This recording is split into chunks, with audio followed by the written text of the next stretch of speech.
Good morning mga kabukid. Bagong gising tayo, no? Medyo naging busy tayo itong mga nakaraang araw. Naging busy tayo kasi meron tayong bisita. Update lang. Meron tayong mga bibe. Magpaparami tayo ng mga bibe. Silipin natin sila. Yan ang ating mga bibe. So bumili lang muna tayo ng 5 mga dumalaga at isang barakong bibe. Yan yung team. Yan yung barako. Kung ako hindi nagkakamali.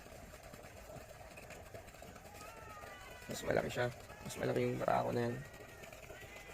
Isa dun sa mga dumalaga. Yan ang ating mga bibe. Meron na rin tayong mga manok.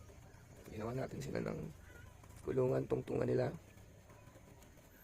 Nakawala pa nga yung isa. Pero babalik yon dahil nandito yung mga kasama niya. Nandito yung mga kapatid niya. Nakita ko.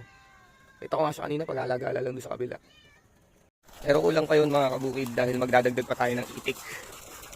No, kasi kapag ang itik at bibe ay pinagsama mo, pag nag-crossbreed sila, nagiging hindi na totoong bibe. Nagiging na siyang peking duck. No?